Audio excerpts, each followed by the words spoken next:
Wait,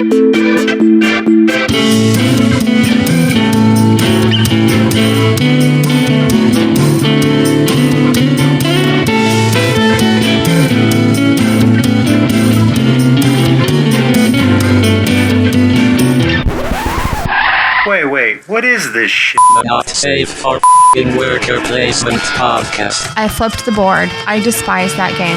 Oh, that sounds like... Oh, wait.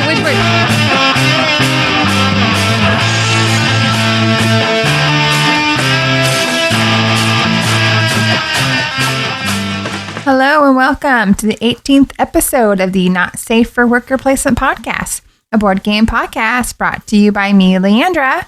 And me, Ben. We're married and we're here to talk shit about board games. I'm trying to be a conductor over here. I see I'm like, that. En voz alta, en voz baja. Oh, I like Baja Supreme tacos. Oh my God, we're off and running. Okay. The non sequiturs are flowing and I can't be held responsible. I can't be held responsible. We fell in love in the first place. That's the verve pipe for your ass. Thank you. All right, so this is episode number 18 of the Not Safe for Worker Placement podcast.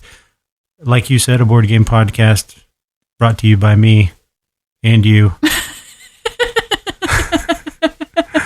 Maybe we should redo this. No, it's perfect. Like so, first thing we do every episode is plugs. That's my job. I'm going to get that out of the way. So, without further ado, if you want more of our stupidity and great intros, go to www.nsfwppodcast.com on the interwebs, or on your Facebooking device, go to the NSFWP podcast page, give us a like, and then also if you're on the Twitter box, check us out at NSFWP podcast, and I am at Meeple of Madness on Twitter also.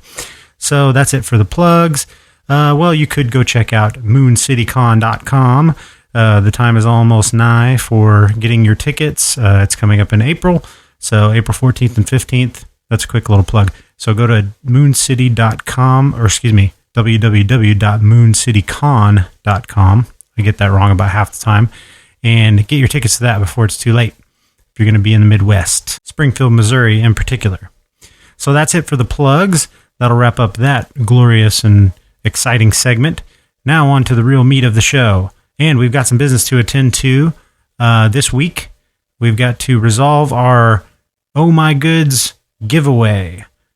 How are we going to do that, babe?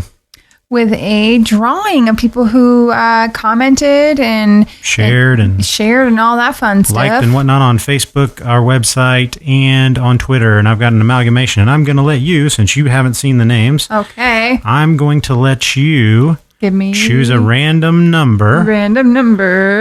Between 1 and 1,000. and 100. 1 and 100. Okay. Ooh, let's see. How about 82? 82? Okay, then our winner is from an entry on Twitter. It is at 2GunPixie. And 2GunPixie, as I follow them on Twitter, they are a good follow. They cover all things board games, and they are going to be the proud recipients of a new copy of Oh My Goods. So and congratulations. If you hear about it on here, I'll wait a day or so, and then I'll let you know. That way, if you're a listener, by any chance, that you can hear your name on the show. Other than that, we'll be in contact, and you'll get your new copy of Oh My Goods from Mayday Games and designed by Alexander Pfister. So, that's it for the giveaway. All right. Now, on to what we've been playing lately. Yes. Correct? Yes. Recent. I'm so excited for the first one. Okay, so what is the first one? Charterstone. Charterstone. Yes. We finished it. Finished the campaign. Yes. And so let's talk about, we can't, again, just like all Charterstone talk, because we've been threatening it, and we are going to have a Charterstone spoilerific episode, probably an addendum to the end of an episode, but it's not going to be this one, because I'm going to attempt to get Jamie Stegmeyer on the program to talk with us about Charterstone, and then maybe sit in on our spoilerific section. but we're not quite ready to do that because I haven't reached out to him yet. So we're just going to generally talk about finishing Charterstone and the situation you thought we were going into in the last 4 games, which we ended up playing in one day, versus what ended up happening. So take it away, babe. So, the end game scoring is based on points, obviously, and points that, your opponents have compared to what you have. And up until the very last 4 games, without giving out too much information, I had really shitty points. So I just knew it wasn't going to happen for me. And it just so happened the last 2 games of the 4, I ended up getting really great cards, and I ended up winning Charterstone. You won the whole campaign. The whole campaign. You sure did, by about 60 points or something like that. It was a lot. Yeah. I was... I'm still just so stoked about winning Charterstone. I didn't, all the way up, it was 8 entire games. I'm totally screwed. I can see your points. I can see my points. I ain't going to get shit. Yep. And then here come these big 20-pointer whoppers coming out left and right. Yes. Yep. And you were getting them and I wasn't getting them. So it became like we said, without giving many spoilers away, we'll talk in depth about exactly what unfolded. But basically it was early on in the game, you were very upset because you felt like I was getting all the high scoring opportunities. And honestly, I was, and I kind of took it for granted because I wasn't you can sort of mill the game for more, cards. Mm-hmm. And I wasn't really doing it in the last couple of games because I was I don't need to do that. I'm going to try to do something else. Because you thought you had it. Yeah. And then I was at least on that point, on that particular part of the game, I've got that wrapped up, so not a big deal. And then the tides turned and you got the right ones and you were able to pull it out. And I wasn't getting any to try to catch up until the very last game. And by the time I got them, there was no time for me to actually, activate those points and make them work for me. I saw them, but they weren't going to ever get scored, And so then it all came down to one interesting thing about the game, again, without giving too much away, is there's a point in the game where you get to kind of tailor your scoring for yourself. And I guess that it could be different depending on the choices you make, but we were able to kind of tailor our scoring at the end of the game, and it just so happens that the way that you picked the score and the way that I picked the score, you ended up winning by 60 points, I think. I really liked it. I talked about it to some people. I got to play Kami-sama from that's on Kickstarter right now, from Colossal Games this weekend at a convention that I went to here in Branson, Missouri, VisionCon, and I was talking while playing with Kami-sama. AJ Lambeth, the designer, and his wife Shanae are playing it with 5 players playing Charterstone, and they were asking what we thought of it, and I said, what round are they on? They were, I think, 5 games in, at the time, and they had some problems with it, and I have a feeling most of the negative things I hear about this game, I hear about with higher player counts. And I was thinking maybe we're missing something in the game by playing it 2-player, but I almost think 2 players might be the ideal way to play the game. It was so much fun. Because it was really smooth. It was really quick playing. We got through 12 games quicker than we've got through 12 games of anything else, right? I mean, we've never played 12 games of a game that fast. Hell no, you don't even hardly play 2 games of a game. I know. And it was probably maybe a month that it took us to finish that game. Was it a month? It wasn't much more than that, I don't think. Huh. So, I without saying too much, again, just a fantastic game. It made our number 1 game of the year last year when we were only, about 5 games in. So, I guess it took more than a month because we put it on our beginning of the year, finale, or, 2017 wrap up. We tried to space it out and not play it over and over again. You know what I mean? We could have finished it in a week. We didn't play those any for probably close to 3 weeks before we played those last 4 games in one day. Yeah. So, it was a holiday weekend. It was hard to stop. We were so close. We were doing good, and you were feeling it. And I am actually pretty glad that you won because I felt like for a lot of the game, I felt like I was running away with it. You were running away with it. So I'm glad to see that there was the mechanisms, the kind of not catch up mechanism, but there was the possibility for another player to come from behind and win the game. I'm glad that existed in the game. So you're okay. Yeah. We're having technical headphone difficulties tonight. So it was like sitting on the little flappy part, and it was bent over the wrong way, and it was hurting. Oh goodness! And those are the squeaky ones. I think that's why I got that new pair, because those, every time you move, it's like squeak, squeak, squeak, squeak. You got to get some beats like me, baby. Well, I bought you those beats, baby. True. That's true. But anyway, Charterstone. What's your final? Can't recommend it enough. Like, it's just so much fun. It's just do you think it would be as fun if we had like 5 people playing it though? No, I don't. I really don't. But either. Not only that, but you have to, like, I know that sounds really bad, but you have to have the same 5 people every time you play, and it's like, that would be a big problem. That'd be a really big problem to be able to coordinate everyone's schedules and stuff. Like, because we had talked about, well, let's have Vaughn in our campaign, but he's so busy with all of his things that he does after work, it'd be really hard to, I didn't want to have to wait on somebody, it's like me and you, let's just do it ourselves. And that way, what is happening? The whole microphone stand just fell over. What's going on? I don't know what's happening. All right, you all together now? I think so. Okay. Yeah, I'm all together. All right, we had to take a little break. The microphone kept falling. The microphone stand was falling over on Lee. So yeah, anyway, this is a professional show here. It is. We're professional broadcasters. Totally is. Absolutely. Shit. In the man cave. So yes, I think that we made the right decision. It's a man-woman cave. We're inclusive here. Wait, what? It's a man or woman cave here. We're gender neutral. It could be a non-binary I'm gonna cave. hold you to that. What do you mean? When have you ever been excluded from this place? Because we always just call it the man cave. I don't like that term. It's stupid. Well, then what other term should it be? It's the apolitical, the unisex, gender non-binary specific cave. Give me an acronym. Oh God. So you can just try to pronounce it as a word? Exactly. Okay, so let's do the acronym. It's a non-gender binary. NG. No, it's a non-binary gender fluid. Non-binary. A non-binary gender fluid cave. NBGFC. That's way too ass long. TQ plus. That's what kind of cave it is. NBGFC cave. Oh, wait, the C stands for cave. Yeah. Oh, fuck. Okay, so that's what it is from now on. Good thing we won't have to worry about that, because this will be the last show recorded here, because we're moving, and now I have to build what Lee is calling the man shed, which that's the stupidest fucking thing I've ever heard. I'm like, no, that will not stick. It's totally sticking. It's going to be the non-binary gender fluid shed. But the S stands for shed. Oh my God. It's just going to be my room. Ben's room. Go to your room. No girls allowed. Only if you're non-gender specific. Woman hater club. Yeah.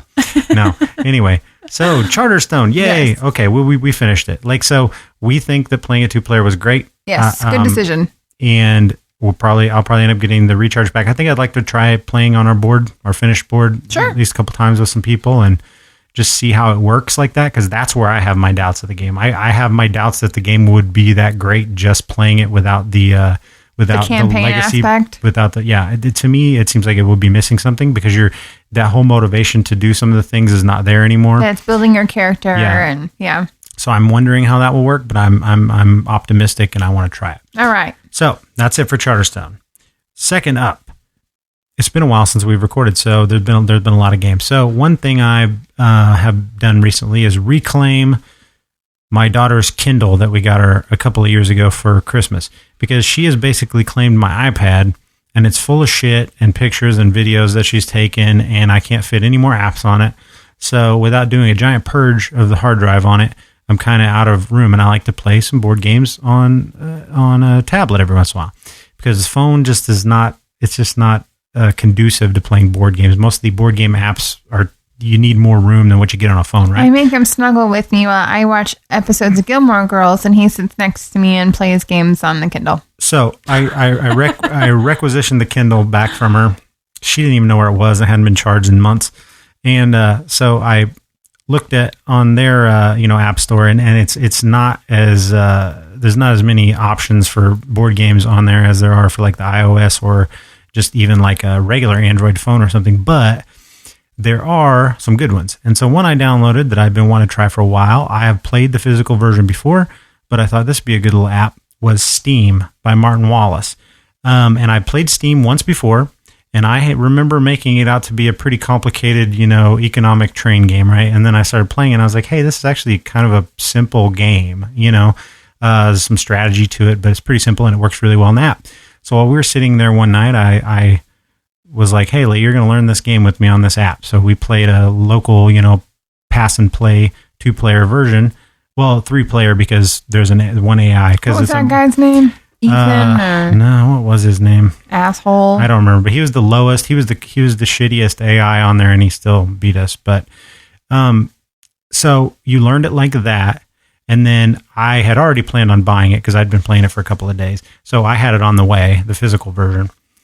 And we got the physical version. Well, you beat me on the app, right? Yeah. And then so we got the physical version. And you were like, hey, let's play that game. And you were talking about playing it on the tablet. And I was like, oh yeah, let's play that game.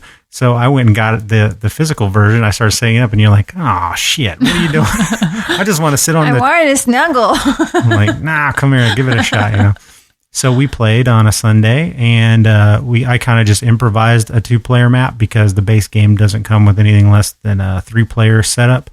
But it was pretty easy, I think, to proxy a 2-player map. Just basically cut the map in half. And we played Steam. So do you remember enough about Steam to talk about what it is and what it's about? I sure am trying, baby. I remember what the board looks like. And okay, let me talk about what Steam is. Steam is...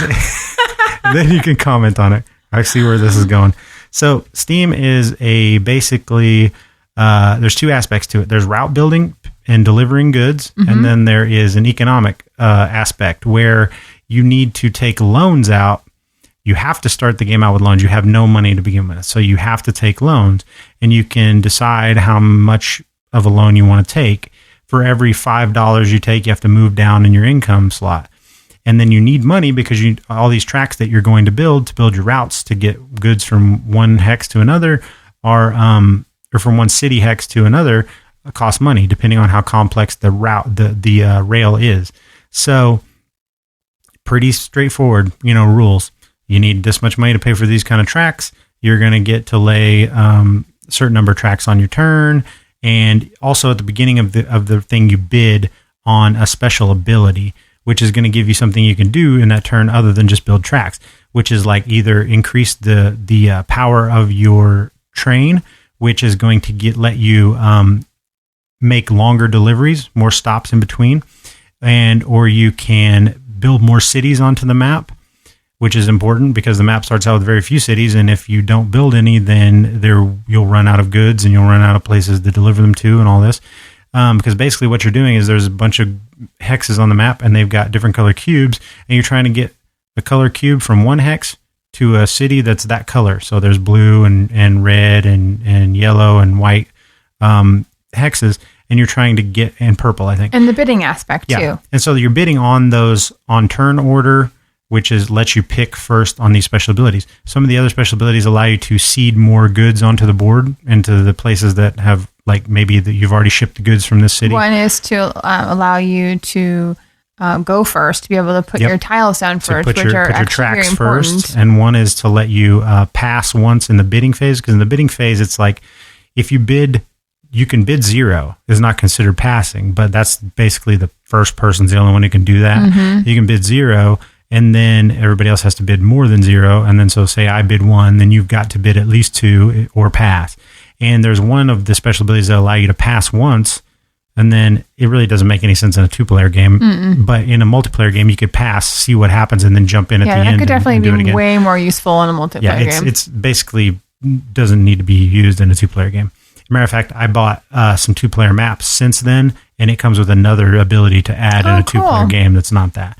So anyway, we approximated that, and then you're basically doing that, getting your special ability, seeding the board with different goods, trying to make routes that make sense with how powerful your train is, because you want to maximize. The fastest your train can get is 6, so you can move from 6 different stops to another good, and you want to hit that exactly. But you and can't have the same color good in between your stops. So like once you get to that very next color, that's the end of your stop. Yeah, so the whole idea is to make your tracks as long and convoluted as possible, not going over 6 because 6 is as far as your train can go.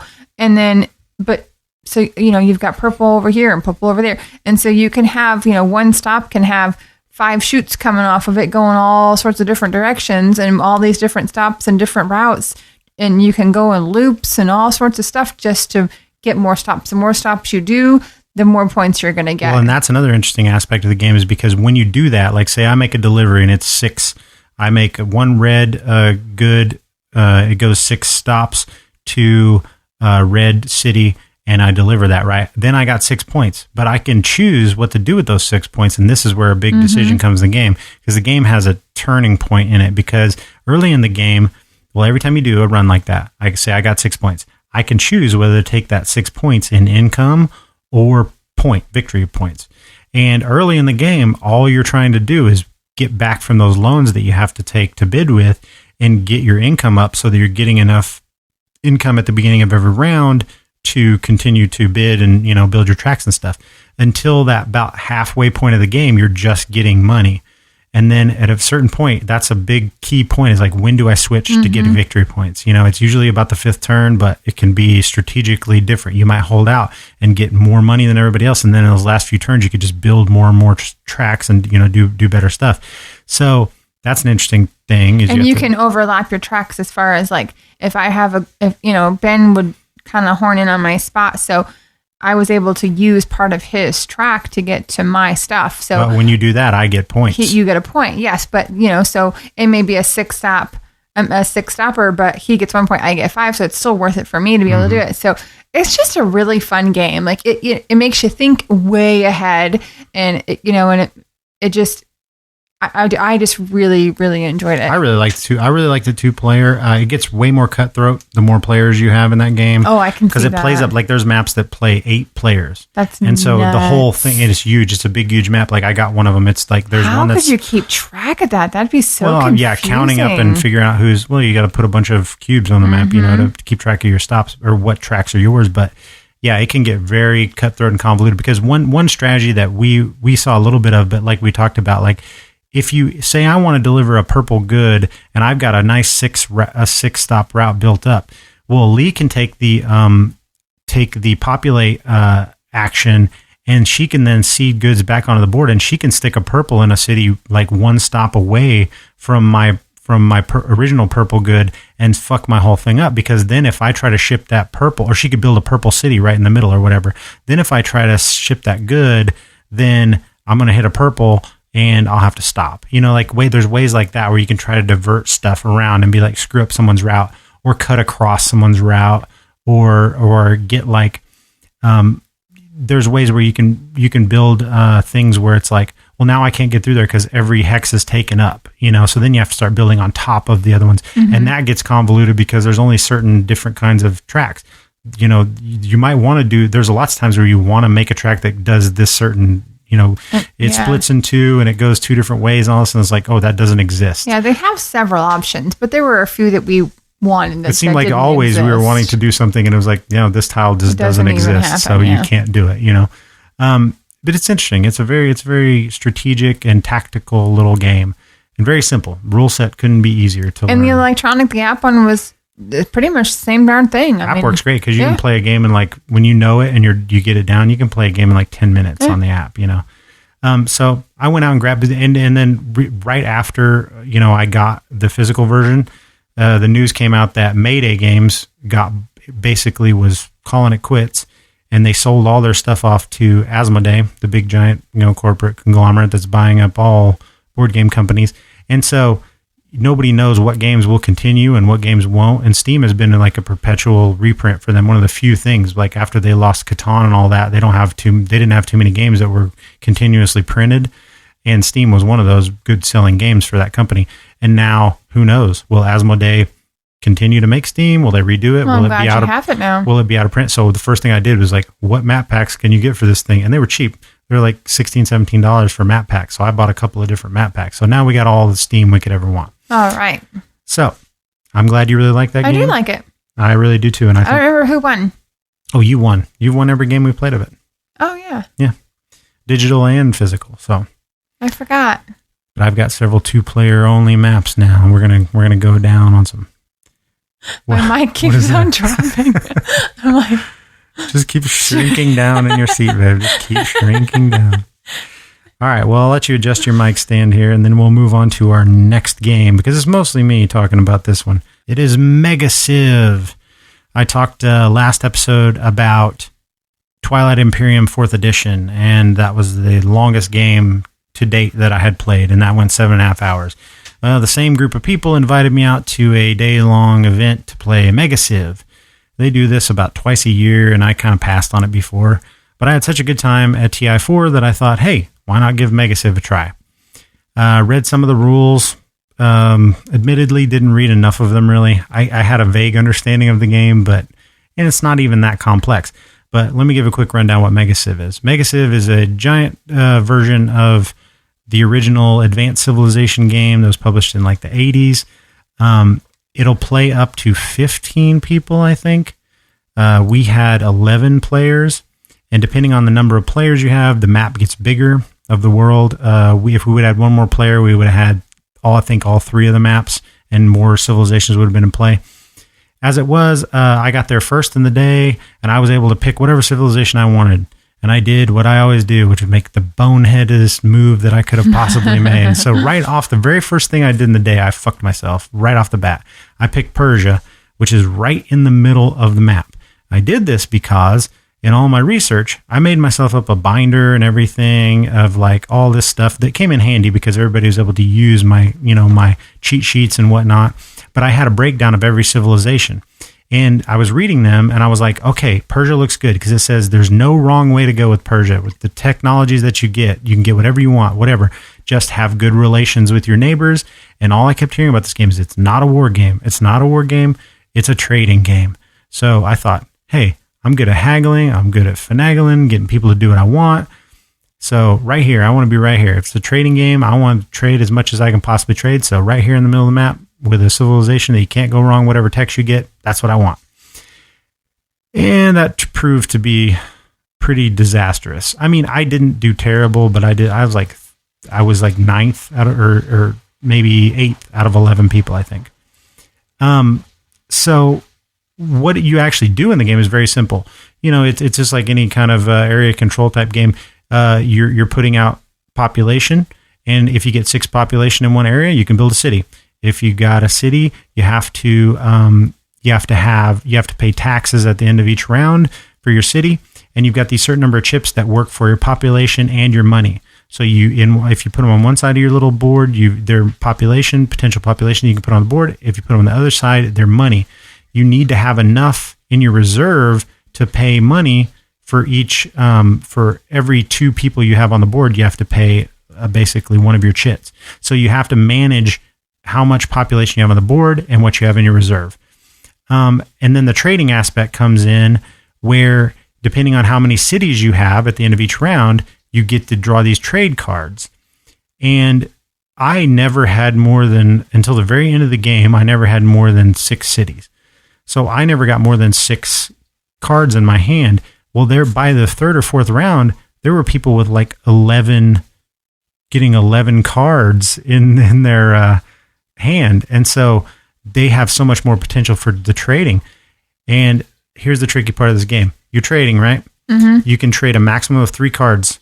There's different types of things. You want to get different goods, and you want to get sets of them and trade them in, because the more of each one you have, the more money they're worth, right? You need the money to buy the technologies, which get you victory points and powers throughout the game. You have to trade, or you can trade a maximum of 3 cards. Or no, if you make a trade, it has to be 3 cards. That's what it is. The first 2 cards that you set up in the trade, you can't lie about, but the 3rd one you can. And it's a timed thing of like, we would do like 6-minute rounds of trading. Do they know that you're a bluffing bastard and you have a reputation? It didn't work out for me, believe me, because I had so few in my hand. And here's what happens. In this deck, there's the good stuff you want, and then there's these things called calamities. Calamities can be either minor or major. And some of them are non-tradable. So sometimes if you draw one off these decks, because you got, like I got my 6 cities, I get my 6 measly cards. if two of them are calamities and one of them is non-tradable, then it's going to happen to me. I can't do anything with it. But otherwise, I can try to trade off these calamities. I can be like, who wants copper? Somebody wants copper and furs, right? Okay, I got copper, I got furs. I'm just lying through my teeth about what I got. But I have to tell the truth on two of them, because if I do a trade that I didn't tell the truth of two of those three, so I'm like, I got coppers, I got furs. I'll give you 2 furs and a copper. But my copper that I said I had is really a calamity that I want to get rid of. So I do that.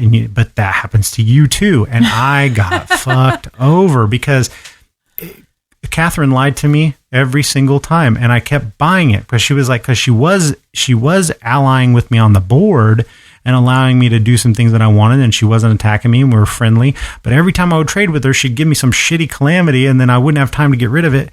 And I knew better, but I kept doing it. I did it like 3 times. And then, I had some agreements with some other people about we wouldn't give each other calamities or whatnot. But I never had enough trading power. I was supposed to be the trading powerhouse. I never had enough cities because I was getting squeezed in from all sides. And I was trying to be nice with everybody. But the problem was I didn't have anything to trade to them, so I had no power. If I had 15 cards in my hand, then I could be like, oh yeah, I got what you want. I got everything you need. Bring it here, bring it on. And then I could be like, just let me move into this area and I'll give you the best shit in my hand, all that. But I didn't have anything to work with. So it was a 12-hour game. We called it. But we didn't play the entire full game. Oh, you didn't finish it? No. Because to win, somebody has to advance their basically their tech and cities and whatnot. There's this little progress board there, and they have to advance it all the way to the right side of the board. We were into the last section, but nobody was going to make it there. It would have taken another 2 turns, which each round was taking about an hour or so. Oh my gosh. We went about 11 rounds. And it was fun. It was fun, and all the back and forth and the wheeling and dealing and stuff was fun. But I saw very quickly what was going to happen in this game. It was like I had a little alliance with somebody, but he had a much stronger alliance with someone else. And I watched those 2 guys go, and do their thing, and I was kind of left on the side. And then Catherine, I sort of had an alliance with her. And what happened was Catherine got annihilated by a calamity towards the end of the game, and she was in a really good position. She was probably winning, right? Then she got annihilated. Then this really even worse calamity happened to somebody else, and it came down to who has the fewest people on the board, the fewest cities on the board, and we both had the fewest cities on the board because she had gotten wiped out. And there's some calamities that are like, oh, destroy 3 cities immediately. Oh my gosh. Or destroy 8 cities. I mean, like, they get crazy, like really bad. And she had to do one of those really bad ones that took her from being like winning to down to where I was. And then, so we both had the least cities on the board, and it came down to a tiebreaker thing with like who had the more people in reserve, and she had like 3 more than I did.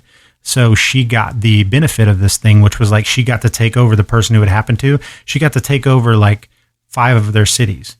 So she just replaced theirs with hers, and that was all. And so she ended up winning the damn game because of this last thing. Wow. If that other bad thing wouldn't have happened to her, then this good thing wouldn't have happened to her, which wouldn't have led to that. I mean, she was doing way better than me anyway. Like she had a bunch more technologies and stuff, but it was almost me that got that windfall. And that would have taken me from finishing like 8th to finishing like probably 4th. I mean, I wasn't going to win, but it was that those calamities are that important in the game and can be that swingy. So I don't know. It's interesting because, you get those in your hand and then you panic and then you're trying to make this trade. So the trading part's the most interesting, but you have to have something to work with. And I just didn't have anything to work with most of the night. So that's Mega Civ. It sounds like a fun game, but there ain't no way in hell I would play a 12-hour game. It's just so long. Yeah, it's just so long. I don't mind when you go, because last time you came home and you had some of Catherine's glorious cake. Oh, yeah. That was the White Russian cake that Holy she made. Holy jeez, Pete, that was good. Yeah, Catherine always just puts on a feed whenever we go. She'll make some delicious food and always bake something, really good. And so going to Catherine's house to play a long all-day game is... It was like restaurant quality cake. Oh, yeah. She's a great baker. She's a great cook, and she's a really good baker, and she likes to host. So that's a plus for everybody involved. Yeah. She's having a big St. Patrick's Day thing for all the Moon City Con, friends of the Moon City Con, everybody who's planning on helping out and volunteering and stuff. We're all going to have a big St. Patrick's Day type thing Cool. at her house, and she's going to make corned beef and cabbage and some other stuff. And she always makes a vegetarian option for vegetarians that happen to be there and stuff, because we've got one friend, John, that's vegetarian. So anyway, Mega Civ, I got to say, I had so much fun at TI4, and I would definitely play that again. Mega Civ, I think maybe in a year or two, I might try it again, just if I had a day, that they would happen to be doing it, that I had nothing going on. But I'm not itching to do that again. It was just too much. It's too much, too much for a guy like me who knows setting out in these kind of games, like, I'm not going to win. Mm-hmm. So to know you're not going to win, go for the food, babe. Yeah, you go for the food and you go for the company, but to know that you're in for a 12-hour game that you have very little chance of winning is pretty, it's a tall order, So that's Mega Civ. I think maybe next episode, hopefully I'll get you to play the new version of the Sid Meier's Civilization, A New Dawn game, and I'll kind of compare and contrast, because this is a game that takes about an hour to play. It does all the same things except for the trading aspect. I mean, it has that, but very, very much less part of the game. But to me, I really was loving that game, and then I played it after I played Mega Civ, and I was like, oh yeah, that's way less of a game than the Mega Civ, But I think for you, never really playing a Civilization game, you might really, really like the 1 hour version of this type of game, because it is super fun. But I just saw, I was like, oh man, there's a little bit more to this genre whenever you have more time to develop your ideas and strategies, Sure. But anyway, maybe I'll get you to play that. I think your sister would like that too. So if we can get a game of that in, I'll compare and contrast those. So that's it for Mega Civ. That was a big review of a big game. Now on to something we played together, babe. Yes. What is it? Brass. So what do you think about Brass? That's another Martin Wallace sort of trainy game. It's not really a train game, but it has trains in it. So take Steam, put it on steroids, and add way more thinking to it. So what did you think about Brass? I didn't like it. You didn't like it at all? Huh? No, I just didn't like it. The artwork is horrible. The board is so colorless and boring, and the game itself wasn't as fun. I didn't feel it was as tactical. I didn't feel it was as... Oh no, it's not. You're absolutely right. It's like a completely watered down version of Steam. Oh no, I think it's Steam plus a million, honestly. How do you feel that way? It's the route building part. Steam is only route building and money management. This game is route building, money management, super planning ahead. There's way more forethought that has to go into Brass. Now, you didn't know, because being a first time you play it, you have to see how it all unfolds to know what you should do at any given time. But the idea that you have the two different ages, you start out in the age of canals, and you have to build your routes with canals and stuff.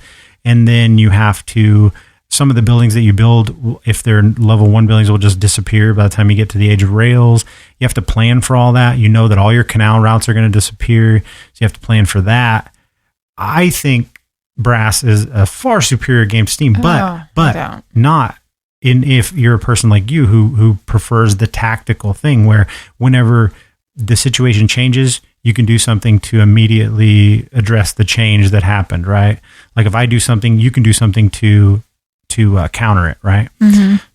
Brass is not that game. Brass is a game where you got to think 3 steps ahead, 3 moves ahead of what you're doing now. Which I don't mind playing. I don't mind those games. I guess I just felt like it was lackluster. Really? Like it just was like. Do you think you were brought down more so by the presentation of the game? That was a huge thing. Like that's a huge. I didn't realize how much color makes a difference in my thought of a game. Like the board is white. It is completely white. There's like no color on tan, it. But tan, whatever. It's very washed out. There's no color. There's no nothing. It's just boring and flat. It is a super dry. There's no frills to the design of the board or anything.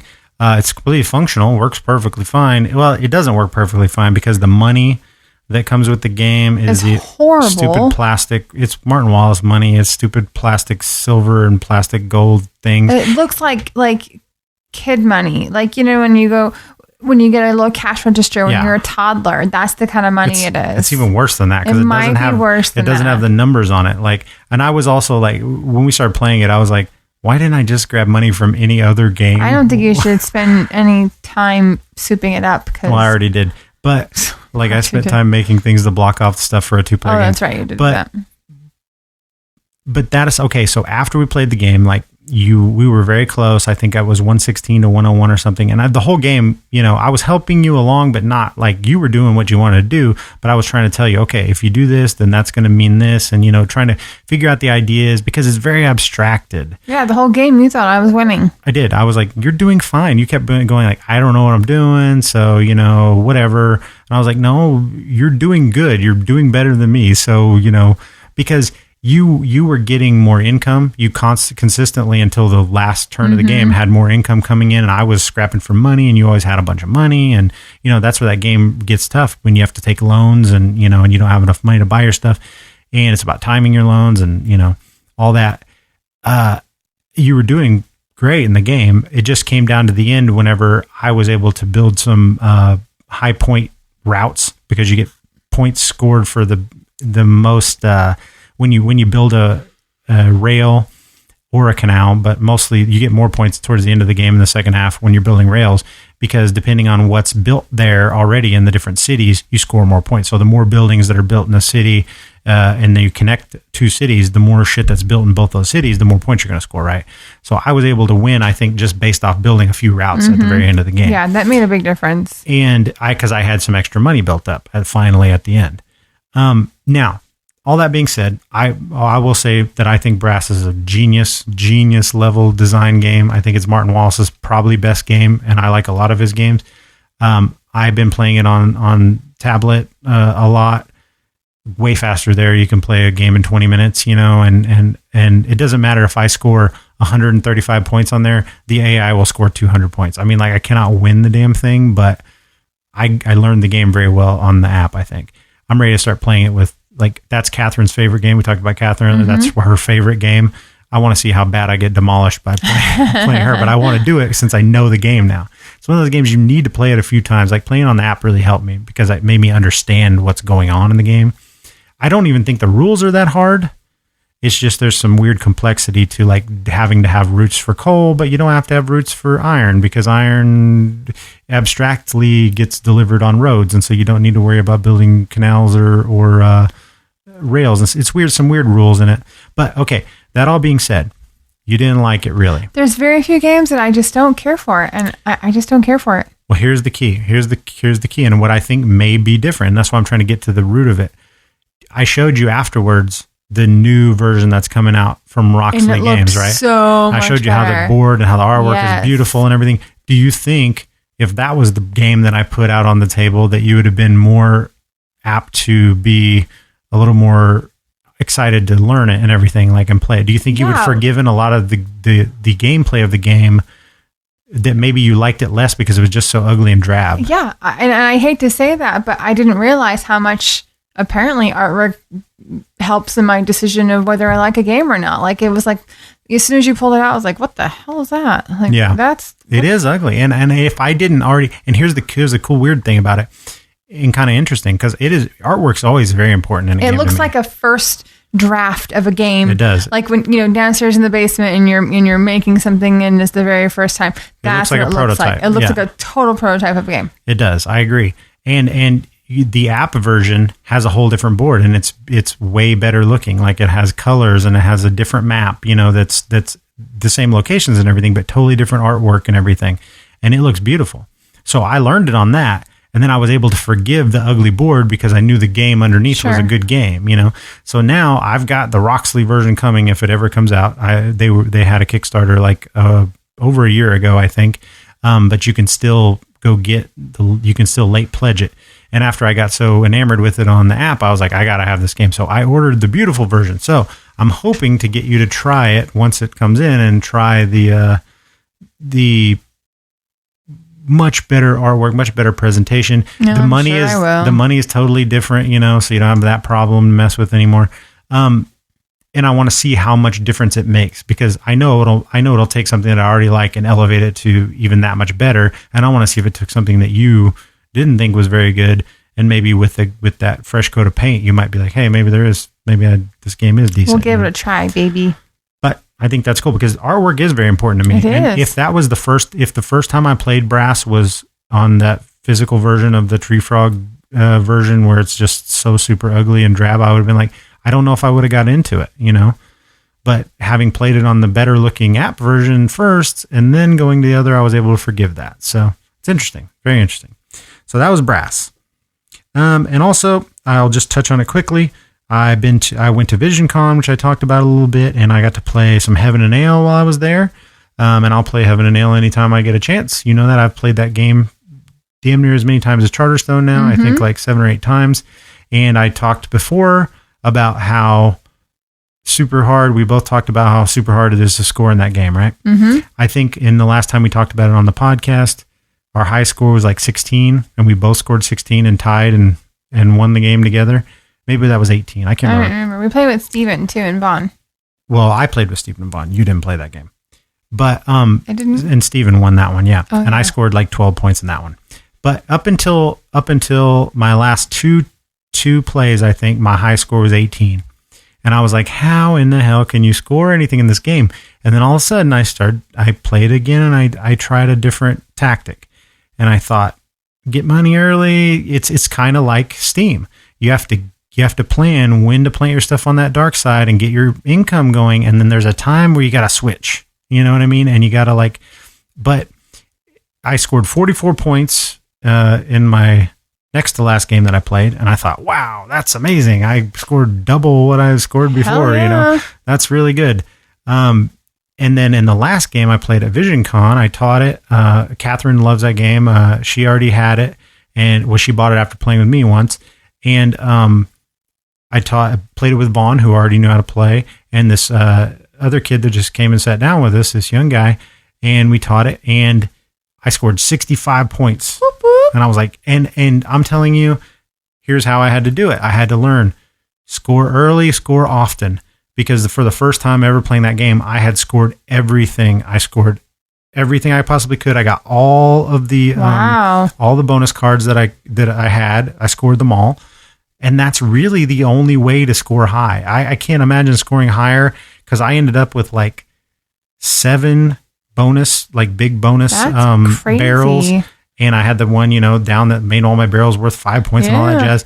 And still, I filled up my dark side of my board, but I still was far short. I still had like 6 or 7 tiles when filling up my light side. And the only way I could figure to get up in the 80s, which I've heard of, is like I'd have to fill up both sides of the board. And I just don't know how you do it. I don't know how do you do it? I don't get it. There's lots of times where I skipped over a whole bunch of stuff on the board to get a scoring opportunity.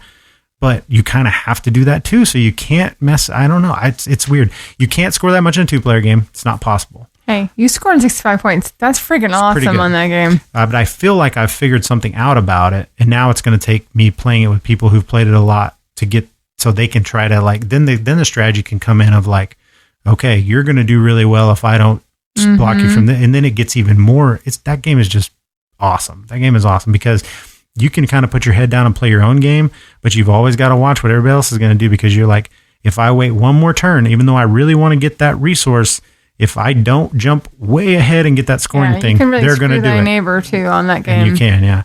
Or you can get screwed by trying to be a little too greedy, So that's Heaven and Ale by Plan B Games. Michael Schacht and somebody else. I don't remember the other designer.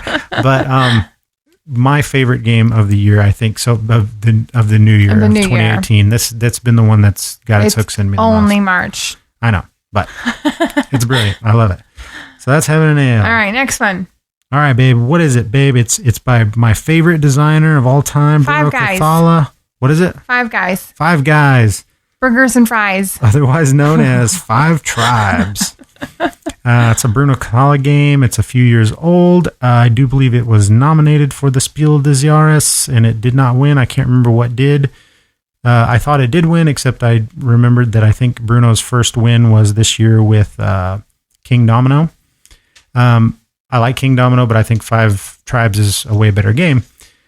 So don't you talk a little bit about how Five Tribes works? If you can, you can, but can you? Because the way that we learned this game was a very circuitous manner. We ended up playing 3 games, I think, 2.5 games. 2.5 games. And the final game, we finally played it right. But this was Vaughn's game. I don't have Five Tribes because my friend Vaughn and my friend Craig both have it. And I'm like, if I want to play it, we'll just play their copy. And I played it 2 times before. Turns out I never played with the right rules. And I liked it then. So let's talk a little bit about that experience. So, I don't even know where to begin.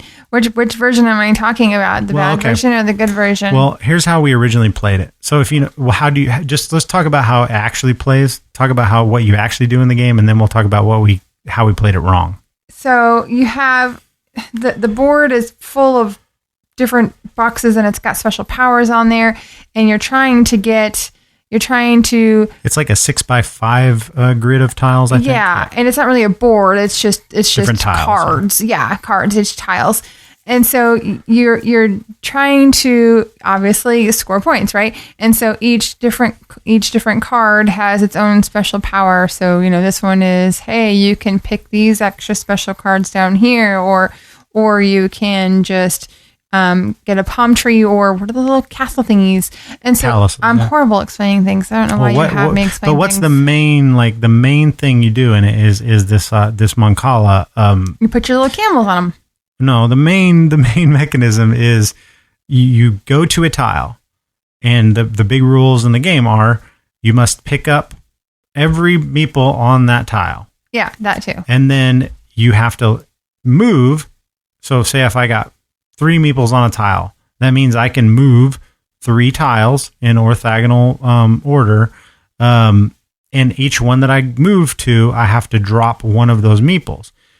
When I end, whichever one I end on, so when I get to a tile where I only have 1 meeple left, I have to pick up every meeple of that color from that tile. So say I end up with there are red, yellow, white, blue, green, and green. And so say I have a blue worker that I end up there with. I've dropped off my white guy on the first one and my green guy on the other one. I end on a blue tile. I end on a tile with a blue worker. And there are already 2 blue workers there and say a white worker. I pick up the 3 blue workers. Then I look at that special ability that you were talking about and I see, what is that? That might be I can buy a djinn for 1 white worker and a djinn is like a genie. Yeah, a genie. And they are one of the big keys to the game because they give you rule-breaking powers for the rest of the game, and they're worth points. So if I have 2 white dudes or a white dude and a card, a fakir. That was fun through the whole game. With the you and Vaughn, there's actually called a fakir. Because they were originally called slaves, and there was a freaking outcry because people don't want to acknowledge that there were slaves in the Arabian Nights time period. But there were, but I get it. There's no point in doing it. They could just easily call them fakirs and make it funnier for everyone. We enjoyed it the whole all 2.5 games. Enjoyed it. Fakir. Come here, fakir. So we digress. But so if I ever do that, then I could get one of these djinns, or maybe it's the special ability is that I put down a palm tree, and every time you have to put down a palm tree or palace, and that just makes that tile worth more points at the end of the game. Now say so in this situation I pick up the 3 blue guys, then you can do the blue tribe's action, which is in any blue guys that I already had in front of me that I maybe claimed earlier, I could add these guys to that, and that is a certain special ability, which I'm not even going to get into now. It goes to, you look at the number of blue tiles that surround it, and you multiply that by the number of guys. Each color tribe has its own powers. Yeah, so they all have their own powers, and one lets you assassinate, one lets you get these goods cards that you're doing a set collection thing, one lets you get points. The blue guys let you get points. The white guys, they're used to pay for djinn actions and stuff. The yellow guys don't do anything. They're just worth points at the end of the game. But what's really important is so when you decide which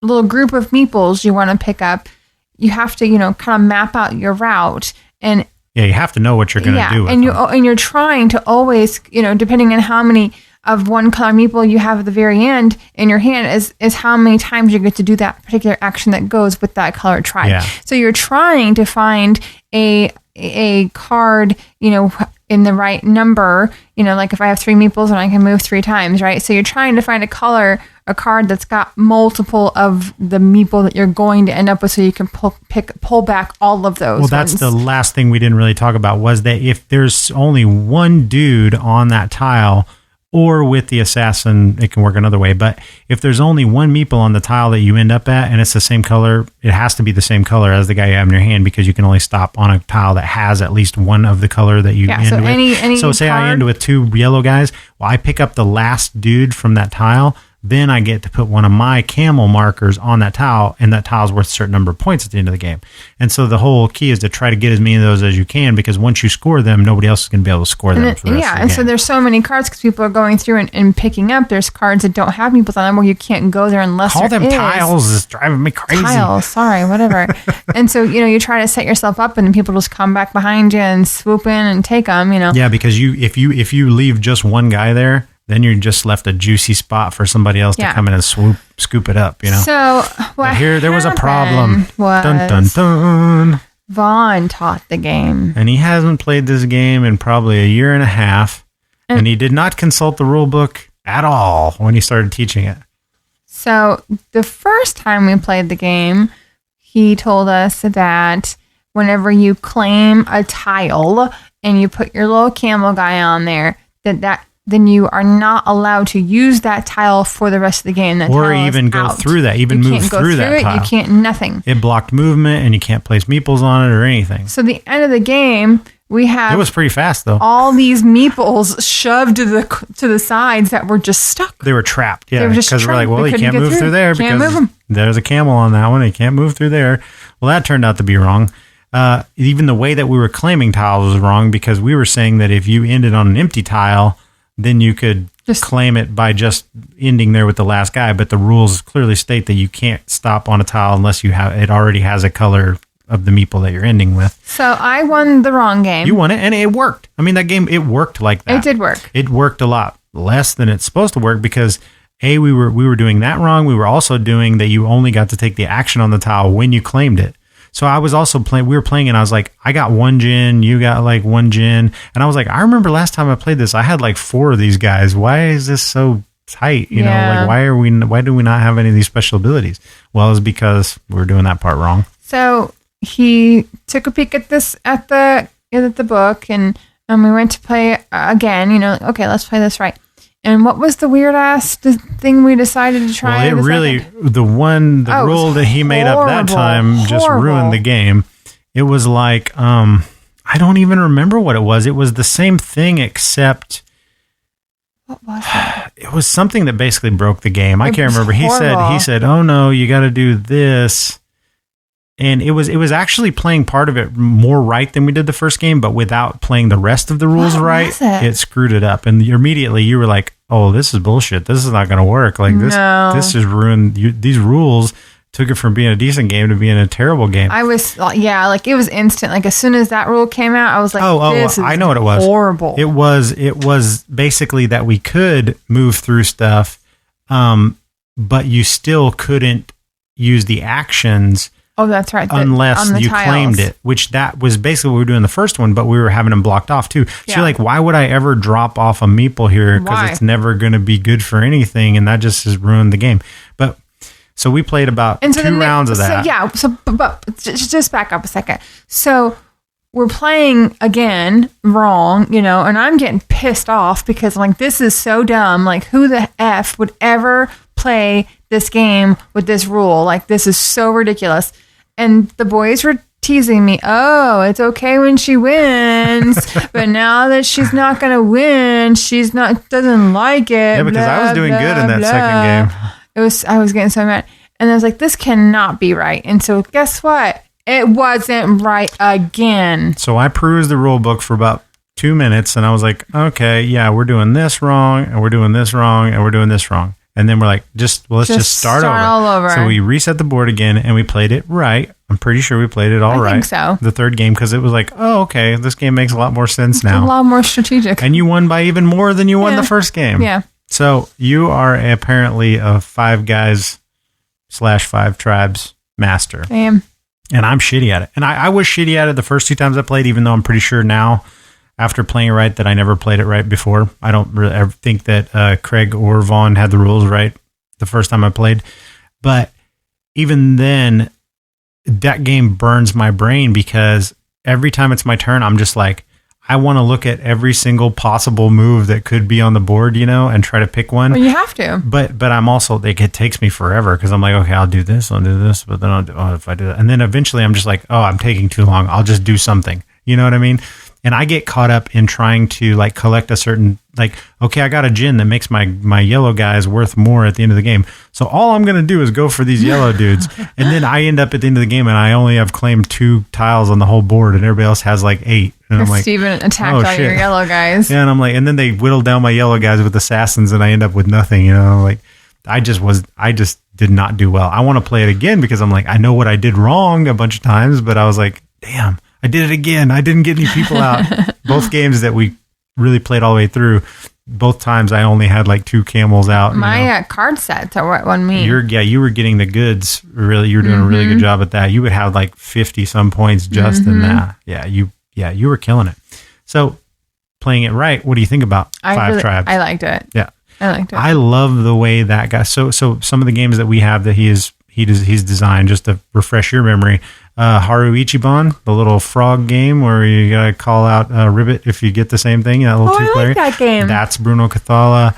Kanagawa, the painting game where you're trying to make the Japanese paintings. And he designed that game. Cyclades, which wasn't your favorite game, but is one of my all-time favorite games.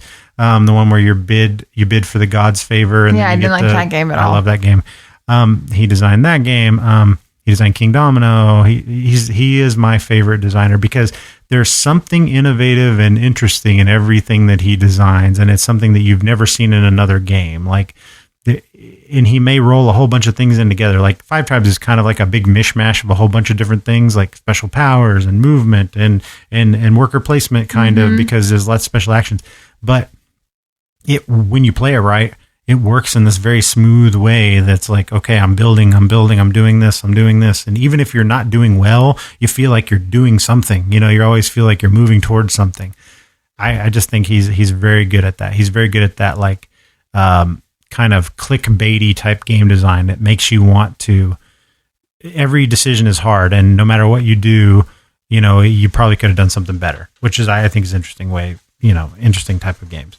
So, that was Five Tribes, otherwise known as Five Guys. Holy God, what was that? Maggie barking at asshole. Oh, at the cat? Mm-hmm. Yeah. Sound like she's getting murdered. Okay. Well, we're going to take a break and do some animal control. We'll be right back with a brief Moon City Con ad. Oh, hello. Hello. Was that you I heard echoing hiccups across the meadow? Yes, it was. Oh, are you still afflicted with this terrible and rare disease? No, thankfully. They have passed. Oh, you don't have the hiccups anymore? I don't think so. Oh, I was wanting to try out my new elixir on you. Please try it anyway, just in case. Anti-hiccup elixir. Oh. That was a fake, I could tell. You can't get free elixir from a bard by just pretending to have an ailment. Bards only give out their elixirs to those who are truly afflicted. But I do have something to tell you about. I have great news. Do you want to hear it, traveler? Please. Have you heard the news coming out of Albion about the Moon City Con taking place just to the north in Springfield, Missouri? I have not. Well, it's going to be taking place in April 14th and 15th. In the Hampshire of Springfield, Missouri. There's tabletop gaming galore. Do you like tabletop gaming and board games? Ooh, I do. Of course you do. You wouldn't be wandering around hiccuping like this without the liking of board games. I mean, right? Right. Makes good sense to me. Perfect. Well, I myself am afflicted. I have a bit of laryngitis and I can't sing very well anymore. It's a terrible thing to happen to a bard, but I have my assistant here with me. You may have noticed him. Pork Chop. Say hi to Pork Chop. Hi, Pork Chop. What's up? I'm just hanging out here with the bard. Yeah. You have anything else to say to Pork Chop? He just introduced himself to you. It's very nice to meet you, Pork Chop. Yeah, nice to meet you too. Don't see many people out here on the road. Pork Chop, would you like a cough drop? Nah, I'm good. I'm not the one with the laryngitis. That's the bard here. But, the bard asked me to sing a song for him if we happen to come across anybody with the hiccups. You're the closest thing we've seen. Yes, we're going to play you a song about Moon City Con. Does that sound fair? Please do. Okay, feel free to join in at any time. Awesome. All right, ready, bard? 1, 2, 1, 2, 3, 4.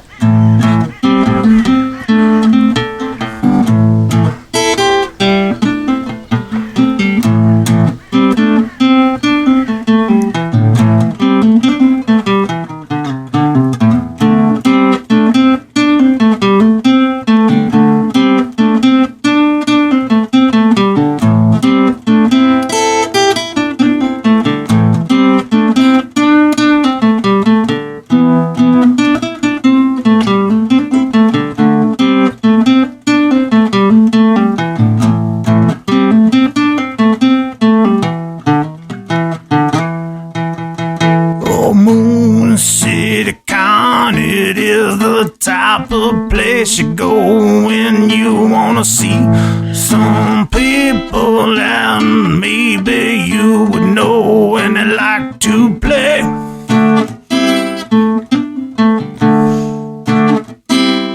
Board games.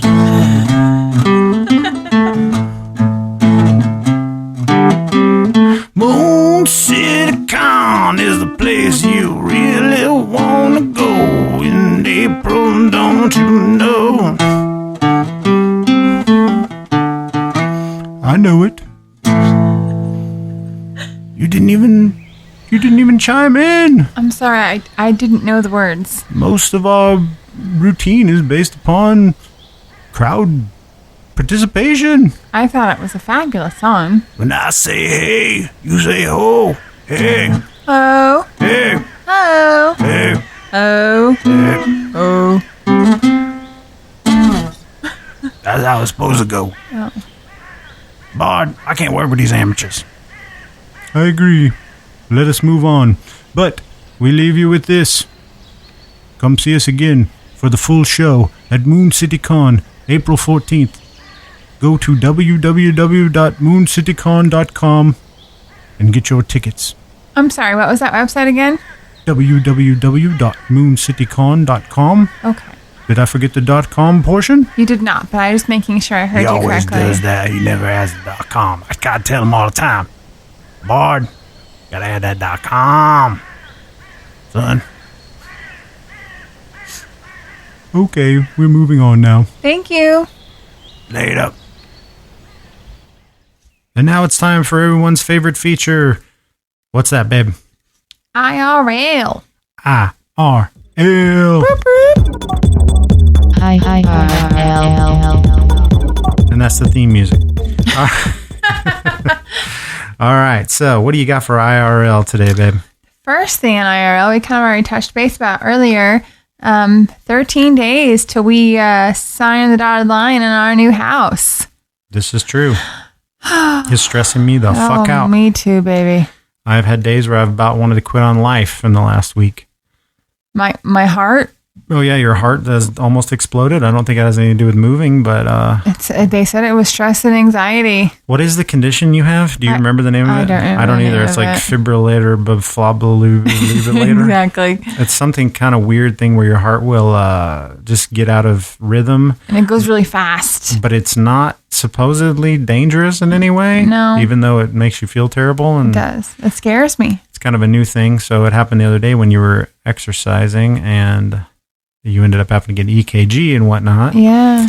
That was very, very troubling, but they said everything checked out fine. So. Yeah. So I'm not having a heart attack. She said it's just she still believes it's just stress and anxiety, which obviously we're selling and buying a house. So that's my body's way of handling it, I guess, because it sure has been happening a lot more recently. Yeah, I've been very stressed and anxious myself. So not surprising that it's manifesting itself physically. So this will probably be the last episode till we get settled into the new place. Yep, but we're moving on the 15th. So, I mean, as lengthy a time as we have been having between episodes anyway, it probably won't be that much difference where we can put something out, you know. Mm-hmm. But the next episode will definitely be recorded in a whole new location. So we'll see how that works out. Can't wait. So there's that. Yes. Anything else? Yes.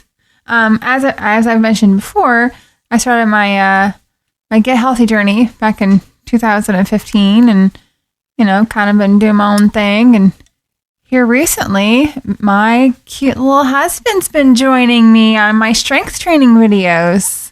How do you feel about that, babe? Oh, felt like I was going to puke today. You did. You looked pretty rough today, but you did it, babe. Yeah, we did a beginner video, which almost killed me. But now, in your defense, it was a beginner HIIT video. It wasn't just like a beginner strength video. Yeah, it was like P90X starter kit kind of thing. HIIT is high intensity interval training, and so it's like that's like one of the hardest ones you can do. So it's a beginner HIIT video. But it was only 30 minutes, and it was like, it almost killed me. But you did it. Yeah, and I've recently lost almost 20 pounds, so that helped me, I think. I mean, I already walked 12 miles today, so before we did that video, so my foot was hurting. I have I have bone spurs in my heel that I have yet to like really get corrected properly, and plantar fasciitis and stuff. So by the end of the day, my feet are hurting pretty bad, you know, and I wanted to not do it today because my foot was hurting pretty bad. And I was like, oh God, maybe something will come up and, you know, maybe Lee will feel like she's having a heart attack and I won't have to work out today. Awesome. But no such luck. And I drank a beer right after I got home because I was hoping that I wouldn't have to do this. So I had my chelada, you know, that's a big old beer. Yeah, and it's all tomato juice and shit. And I was like, yeah, hopefully we're not working out today. So I was like, I'm ready to pack, and maybe I got the recording stuff set up, and I was like, I'm ready to do this. Maybe she won't want to work out. Nope, you were gung ho to do it. So I was like, well, okay. I missed yesterday because of my stupid ass heart. Yeah. But I'm glad you made me do it because even though I felt like I was going to die, I was you did it. Worked off that beer, I'm pretty sure. So oh yeah. But doesn't it feel good? Like it sucks when you're doing it, but it feels good afterwards. It does. It just feels like your muscles are sore, everything's sore, and just, you know, and think about the actual physical part of it. Like you're burning so many more calories after you strength train than if you just do cardio because your muscles are still rejuvenating. They're still going. You know, it's such a great feeling knowing that, you know, that 30 minutes of hell will help for like the next like 12 hours. That is good to know. I love it. I love it. And that gave me full clearance to drink this beer that I'm drinking while we're recording now. Well, I'm proud of you, baby. I've got to get the carbs. I got to carb back up, babe. You know, I'm very proud of you. And Lily has to do a mile. Yeah. Well, she was working out with us today, which was funny because she was all gung ho and she dropped out in the first 5 minutes. And she was doing her own thing the whole time. She's like, see, he says this is hard, but this is not hard for me. Because like, yeah, you're not doing the move. You're doing something totally different. You're holding a water bottle. She was making up her own shit. And then about 10 minutes in, she was like, whew, guys, I'm about to get on my phone here. And I'm worn out. And she's got to run a mile for school next Thursday, and she wants mommy to help her train. That'll be fun. You'll be carrying her. I'll be carrying her ass. You better not try to go for a mile to begin with, because you will definitely be carrying her back. Yes. That's so funny, because you can like run a mile in your sleep now. Wouldn't it be a big deal for you? But for her, she'll probably... Bless her little heart. She'll make it 100 yards and be like, oh, I'm tired, Mom. Yep. What else have we got on your IRL, babe? So that's it. That's it. We're moving in 13 days. And that's a big IRL. We're getting buff. Yeah, right. You are. I'm not. But, well, I will plug a little appearance that I had on another podcast. Yes. Actually, last night, I guess we recorded, right? What's last? No, Wednesday night. Yeah, Wednesday night. Okay, so 2 nights ago. I was a guest on some friends of mine's podcast. It's called the Banana Podcast, not to be confused with the Banana Podcast. It's BANANANA Podcast. The conceit of the podcast is that they do a MST3K style watch-along video of the 1966 Batman original TV series with Adam West, and they, talk comedically and talk shit about the show as it's going on, and you can listen along while you watch the show, each episode. And they're covering from the very first episode on through.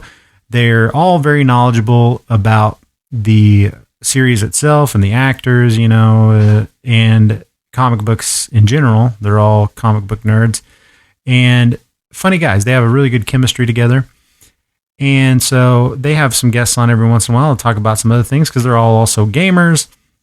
And so they had me on to specifically talk about the Netflix show Altered Carbon, but we also touched on our podcast and kind of the interesting take that I think we have, you being more of a casual gamer and not as passionate about it as I am, but still supporting it and enjoying it, and it being your idea to do the podcast to begin with. And just so weird. Just that different dynamic that I think that we have that no other podcast that I know of has, for good or ill. The people that like it, and the people that don't probably just don't know about it. So so we talked a little bit about that, and we got really in depth on Altered Carbon and lots of tangents, and I think I was a bad influence on them. I think this is pretty much that will be their most profanity laced episode they've ever had. They're usually, they're not edited, but they're pretty light on profanity usually. They were not light that night. I brought some bourbon and some beer, and oh my goodness, passed them all around, and it was interesting. It was fun. So we do a really deep dive on Altered Carbon. So that would have kind of probably been my IRL to talk about that show. But if you want to hear the full take on that, go check out the Banana Podcast on Libsyn.com, and you can check out the latest episode. I'll be on there. So that's pretty much it for me. All right. Well, that will wrap up episode 18 of the Not Safe for Worker Placement podcast. We will be back next episode from a new location, sporting new hairdos, and looking cool, being cool. Probably be like triathletes by that time. Maybe, yeah. Yeah, for sure. What? Shit. Speaking of athletes, look at this climber you got going here. I see him. He's climbing up your arm. I see Help him up. He's struggling bad. He's struggling badly. Oh, okay. So it's Maurice again. Maurice, we're moving. We're thinking about leaving you behind. We've already decided to make the cat an outside cat when we move. We're thinking about maybe sweeping you under a rug or something because you're really not contributing much to this here podcast. You got any thoughts on that? Do you want to maybe defend your position here? He's shaking his head vigorously. Yes. He's trying to get up closer to the mic. He's trying. Help him up there to the mic, really babe. Up there. Okay, go. Whoa, that's your defense? That's what you have to say for yourself? He's laughing, chuckling. Yeah, okay. Thanks, Maurice. Mm-hmm. Yeah, I see a dustbin in your future, buddy. Mm-hmm. All right, well, that's been it for us. We'll see you all next episode. Good night, guys. Bye. Thanks for being with us for the 18th episode of the Not Safe for Worker Placement podcast. If you'd like more nonsense and shenanigans like this, go to www.nsfwppodcast.com or visit us on Facebook or on Twitter at NSFWP Podcast. Also, I'm at Meeple of Madness on Twitter. And join us next episode where we'll be coming at you from our new location with a whole new, more professional format. Not really. But we will have more bullshit and more games played to talk about and more of some such other things having to do with board games. If you want, stick around for a minute, and there's some pretty interesting little bloopers that came about in our sound check today. So until next time, arrivederci. Give me some check, 1 2 1 2. Check 1 2 1 2. Microphone check 1 2 1 2. I think I feel like why is my shit sitting all crookedy?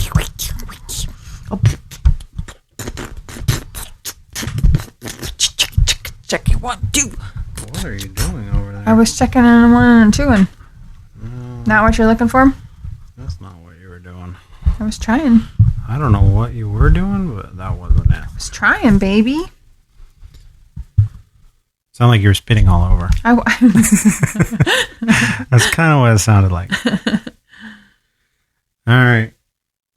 I think we're pretty good. Give me a check 1, 2.